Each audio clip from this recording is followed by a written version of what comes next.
Welcome to day 2 in Sarajevo, and what better way to start than going up the cable cars to the top of the mountain. Come with me, we're going to have some amazing scenery to start this vlog, and then there's going to be a fair bit of history on the Bosnian War.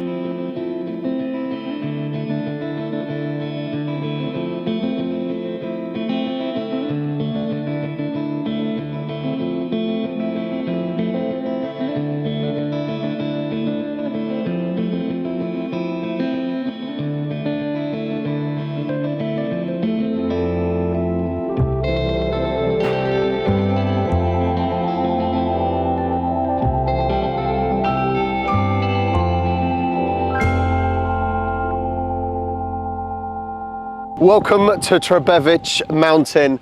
What beautiful scenes we have behind us. I love being able to come up to the top of the mountains, especially on a cable car, which is really cool.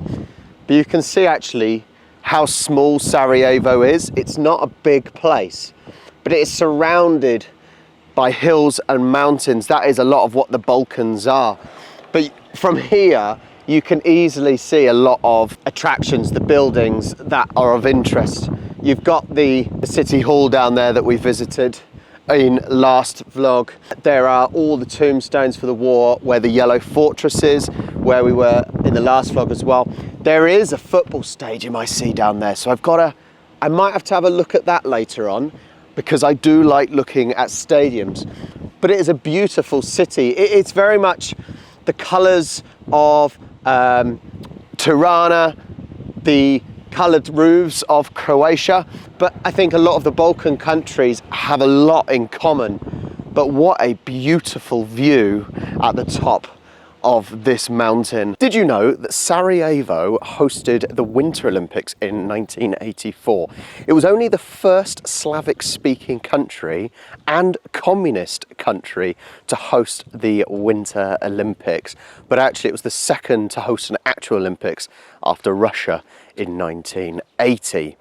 Now we are going to go and find the bobsled track because it's still up here. I don't know if it's still in use, but let's go find it. Well, here it is. This is the bobsled track, and how it is at the moment. It is obviously not in use anymore. So yes, the bobsled track is in a bit of a state of disrepair, but actually the Olympics did have a positive effect on the city. There is no debts, which is brilliant, because after a lot of Olympics and big sporting events, there is a lot to pay back. But the airport expanded, the road rail network improved, there was restaurants and hotels built, which this is very touristy here, so that is only going to improve the city. Now, everything was running smoothly, the security was good, even the bobsled track hosted some World Cups afterwards, but it all went well until the Bosnian War, where things like the bobsled track actually then basically were ruined by the fighting and damage caused by the Bosnian War.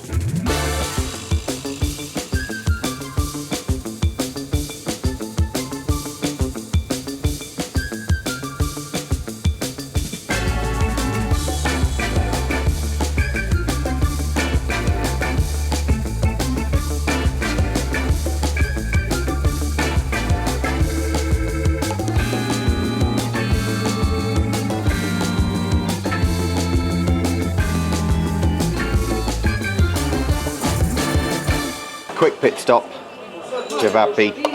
Now before I go to the Tunnel of Hope, so we're going from Olympics to what ruined the city, make sure you like and subscribe if you're enjoying. And also, if you want to support the channel, go to asweare.space to check out our awesome merchandise. I'm going to eat this and then we'll get going. We've come outside of the city now to the Tunnel of Hope. This is where we're going to find out more about the Bosnian War that took place in the 90s and the devastating effect it had on Sarajevo.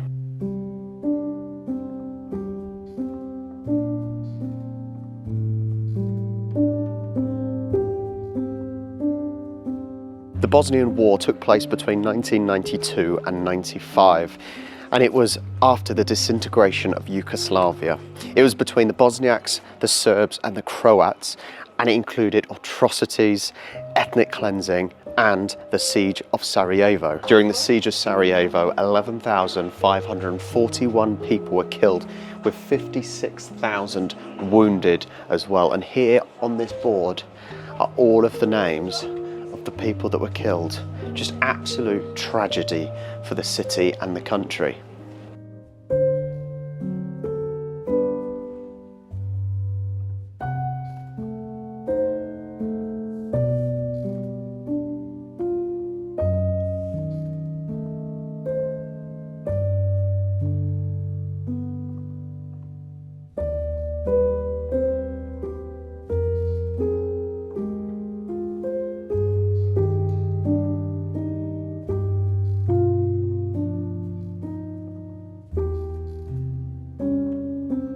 As you can see, I've got my hard hat on because the beams are quite low even for me. Now, this tunnel was built between March and June 1993, and it's by the airport. It runs about 800 meters, and the other side is in Dobrinja, and that was a UN controlled part where that meant they could get the supplies from outside of Sarajevo. And it was vital for the people of Sarajevo to keep food, water, supplies coming into the city. It's hard to imagine how busy this would have been under here, how cramped, claustrophobic it would have been. It's something that, yes, you can witness and you can see, but if you were not there at the time, it's so hard to imagine how awful it would have been. Horrible situations like this always create interesting stories, so I'm going to tell you a couple. Now, the first one is about the cellist of Sarajevo. His name was Vedran Smelovic, a Bosnian musician. He witnessed the massacre of 22 people. So, for 22 days straight, he went back to that spot and played his cello. And he was under constant threat of shelling and sniper fire. But it was a real sign of resilience and the symbol of peace. The next story is a true Romeo and Juliet story here. In May 1993, a young Bosniak woman named Admira Ismic and her Serb boyfriend Bosko Brkic, they tried to escape the besieged city of Sarajevo. They were deeply in love but divided by the ethnic lines drawn by the war. As they were trying to escape, they went to cross the Vrbanja bridge to flee the city, but they were tragically shot in each other's arms, and they were laying there for about 4 days before anyone was able to save their bodies, and they were buried together. The Bosnian War, which was part of the larger Yugoslav war, was rooted in ethnic tensions and political instability following the breakup of Yugoslavia. The death of Josip Broz Tito in 1980 weakened the central authority, leading to the rise of nationalism and separatist movements. I think this war, because of all the ethnic cleansing, sums up the damage that nationalism can do. We are all the same people. Yes, we have different skin colours, we have different accents, different languages, different cultures, but we all speak human. We all bleed red. And this highlights the damage nationalism can do. And the problem is, being from the UK at the moment, you're seeing these silly riots and you're seeing always the nationalist ideologies and rhetoric coming across, and it is so damaging.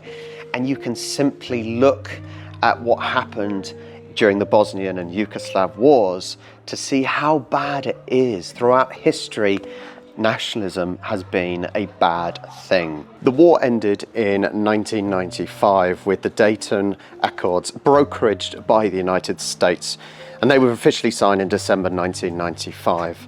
The agreement created a single sovereign state, Bosnia and Herzegovina, consisting of two entities. That was the Federation of Bosnia and Herzegovina, Bosniak and Croats, and then the Republika Srpska which was the Serbs. It wasn't finished after the war though, because there were war crimes and justices to be had. The International Criminal Tribunal for former Yugoslavia was established to prosecute war crimes. Key figures including Radovan Karadzic and General Ratko Mladic were eventually captured and tried for genocide, war crimes and crimes against humanity. Now, these days there's a lot less tension. There has been efforts to reconcile with each other. There are obviously some ethnic tensions still on, but luckily it is getting better. So to finish today's episode, we've been from Olympic glory in 1984 to the Bosnian War 1992-5. We've gone from success and growth to devastation and injustices and ethnical cleansing. Horrendous. Let's hope the former Yugoslavia, Bosnia, Croatia, they are all now growing. Hopefully they're all friends, they're all Balkans, and that is where we're going to end today's episode. Thank you so much for joining me. You guys make me get up and visit these places to learn and explore more. Please like and subscribe to the channel, and I will catch you on the next episode.